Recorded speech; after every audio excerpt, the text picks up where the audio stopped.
Today we are meeting Mary Breen, whose brand new life started at 60. We also have Anne Connolly, founder and CEO of Savvy, and is also a healthy ageing expert. Tá fáilte, great to have you both on the show. Mary, where did all this yoga thing come out of?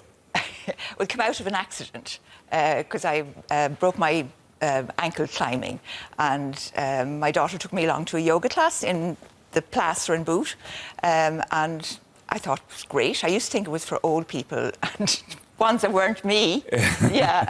And suddenly it seemed right. It seems a really, really good thing to do.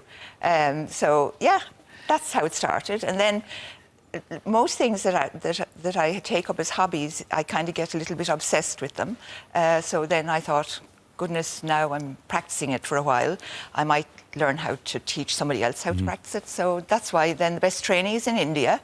So the year before I retired at 65, so the year before I retired, I took off to, yeah, that's there you are. That's with Lalit. That's out in India. So I went first to try it out, and then the second time I went to do the advanced teacher training, and that was 2018. So I ended up staying longer than I anticipated, because my first morning I thought, I know the place well now, I'm very comfortable here, I'll go for a swim before class, and I got bitten on the bum by a dog. Right. Oh my God. So I hadn't had any rabies shots. We don't have rabies shots here, so I had to stay for the extra 6 weeks to fulfill the rabies treatment. Oh my God, that's a bit That was a great start. thing. What did you do before all this? You said you were retired. I was lecturing in UCC. I'm an 18th century literature person. So when I didn't want to retire at 65, I thought that was not for me, but we had, at that stage, you couldn't stay on beyond 65. Did you start planning long before that then, Mary? I was always very active. Like, I always loved to do things, but I never had enough time to do stuff, because I didn't go back to work until after my children were born. And then I hadn't got my PhD at that stage, because so I had to do that while I was working. And then I'm always busy. Like, I love getting things done and achieving stuff. So that's just a mindset that I just happen to have. Great mindset to have. It's a wonderful mindset. Yeah, so if I like something, then I'll take it until I really get good at it. You perfect it until you perfect it. Well, and then I'll teach it. Yeah. And then you move on to the next thing. The next thing then, so when I was teaching yoga, you just can't be flexible, you have to be strong too. I learned that, because all my years of yoga, I got skinny and long, lengthy, right? But without the strength, so I could do the splits, but I couldn't get out of them, right? So I thought, I'm going to have to be able to do lift stuff. So weights. But I got a personal trainer, John, fantastic, because you can't do stuff like that, do it casually. No. You have could injure yourself. You have to know how to do what you do. So then, when I learned then that you could injure yourself, so when I finished that training, the BSc in sports science, I thought I'll do massage therapy.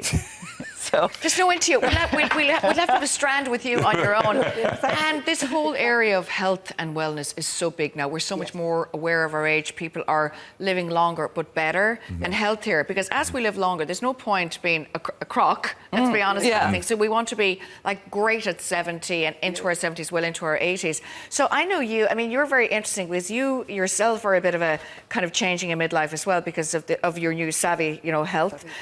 But looking back, I mean, you were an entrepreneur and a pioneer when it comes to women's health. At the age of 24, you started. Tell us what you started. Right, way back in 78, we opened the doors of the Well Women's Centre. Which was the only place at the time. Which, it's interesting looking back on it, the times were extremely different. And while there were very courageous pioneers out there who had got into the area of family planning, but they had to keep a sort of camouflage that it was for married people only. We started off in some ways challenging all of this. We were open to everybody. We offered contraception, married or unmarried. We offered a range of services, from vasectomies to fertility supports through to unwanted pregnancy advice and supports. So all of that, if you can imagine, back in the late 70s, was extremely challenging. Yeah. And yet, the first day we ever opened, nobody crossed our door. But the Spock people at the time decided to picket us.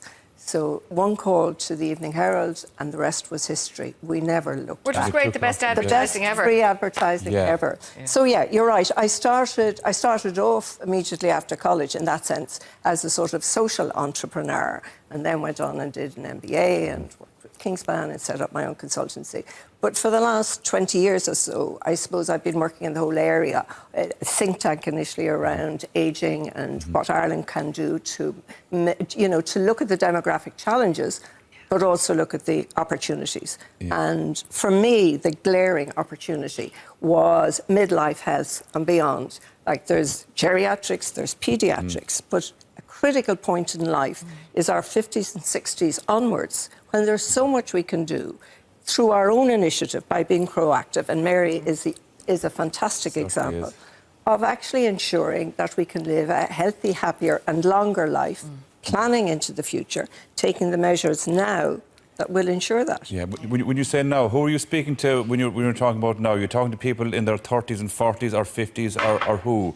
That's such an interesting question. The people in their 30s, 40s and even turning 50, they're going to live. They're going to live forever. They haven't really internalised the concept of limited number of years left. When you turn 50 and beyond, a couple of really interesting things happen.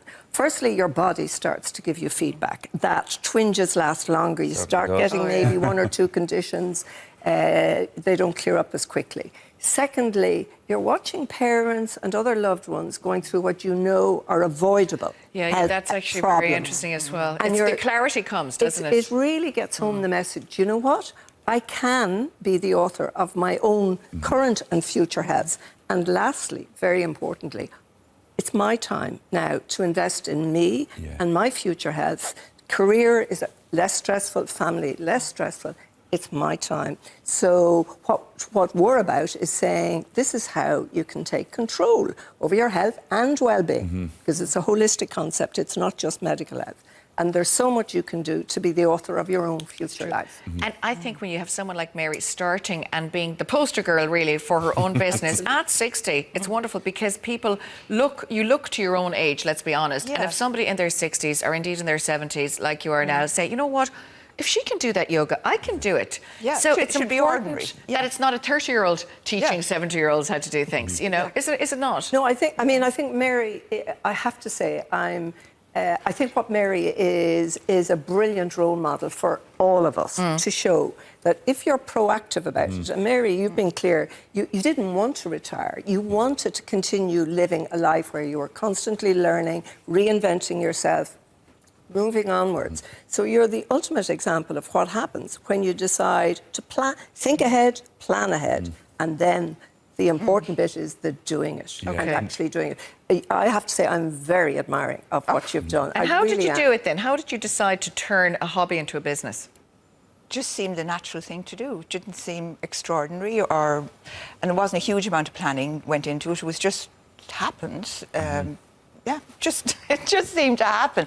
I hate being not busy. I hate not accomplishing things, getting things done, having a sense of I've done that now and that's out there to learn, and there's so much you can learn and so many opportunities. The only problem is the opportunity cost of getting really, really busy doing things, and then there's other things you can't do. Of course, life comes in the way. But just listen to both of you there, Anne. The word controls seems to be very, very important in the sense that people's lives are out of control. When I say out of control, I don't mean any craziness, but it's just things seem to be kind of... Life is busy. You're chasing things all the time. And to have that control, how important is it? Your point is really, really well made, because we all struggle to get the balance that we theoretically want in our life, as between work, family commitments, learning and growth, and just me time. So I think it is one of the benefits of getting that bit older, is it does bring some wisdom and insights that unless you manage your life a lot better, it will take over from you. So I don't think you can emphasise strongly enough the importance of taking stock. I think there's a strong argument to be made, say, measure where you are now, measure your health, if somebody's measure your watching well-being. now, say, for example, they haven't been great at their fitness, they're in midlife or a bit beyond, what would you say to them? What are the steps? Okay, very, very good question. So I would say I think there's 2 steps. You need to, first of all, take a holistic view of what we call strong health. Okay, so that is your lifestyle, as you said, as Mary's a great example in terms of fitness, but it's your diet, the need for more protein, more fibre, it's exercise, it's upper and lower body strength, cardiovascular fitness, and so many other things. It's about measuring your sleep, your anxiety levels, limited alcohol. Lifestyle health is one part of it. Mental and emotional is another really critical part. It's about awareness, if there's depression, anxiety, relationships, both supporting and supported. That combined with your medical health. So I would suggest, 1, do a healthy ageing assessment to start off. And if you can think of of it in a number of boxes, like your medical health, your lifestyle health, your mental and emotional health, your later life planning health, there's about 10 metrics under each. Go get them measured. Either go for a healthy ageing assessment or yourself design your own. It's clear, we all know what the key metrics are. Get baseline data. Get that down Be first. true to Get yourself. that down. Be truthful. There's no point in lying no to point in copying yourself. yourself. So with that baseline data, then start setting targets. If this is where I am now, I can get my cardiovascular fitness to that level. I can get my upper body strength to that level. I can get my cholesterol down from there. There's low-hanging fruit. I can get pneumonia vaccinations, shingles vaccinations. So that's where I am now. But the other part of it is, where do I want to be over the next period of time, and how will I get there? And the last thing I would say is, set a plan, have the actions for delivering it, but we know we don't stick to our plans. So one of the secrets to successfully implementing it is don't do it alone. Okay, Do it with Mary, others. would you agree with all that? Yeah, but I would say do something you enjoy. Yes. Yeah, so not everybody, for some people that would be like doing your taxes, like it's really miserable. No, that's really interesting. So find things you enjoy. You did it through hiking and walking earlier on. and later through yoga. So things that you really like to do. So if you don't want to go to the gym, you don't do anything like, you might play a sport, or you might learn something new that's challenging. So I would suggest something like that. So if stuff becomes a chore and a burden, you won't do it. You won't do it. You'll stop very fast. Would you be saying to some of those people watching, what are you waiting for? Get up and do it now. Is today the day? Go out there. And just like starting new things can be challenging. Like every time I started something new, it was difficult because I was about 40 or 50 years older than everybody else by the time I was doing them. And you just have to get over that first step. Not allow them to ask you, do you need a chair, or can they help you up on Get over yourself. Yeah, exactly. So just start at the basis where you know nothing, and then learn, and then go on to another thing where you know nothing and you have to learn. Mindset, Mary. That's where It's a lovely way to be, though, but it's lovely, isn't it? Because Yeah. every single day we wake up, we should learn something new. And age is not a barrier to anything. Yeah, and that's going to keep you alert. It'll keep you mentally active. It'll feed your brain. And keep you happy. And it'll keep you happy. So happy is good. Happy is always good. Mary, thank you so much. And very welcome. It's been an absolute pleasure Thank you, Mary. talking to Great to have both you. of you. Yeah. And you're only starting off, setting sail. And if you have started maybe a new life, a new business in midlife, let us know. We'd love to hear from you. Send us in your stories, of course. Send us that info to today@rte.ie. Thanks. Yeah, Thank you you're very very much. welcome.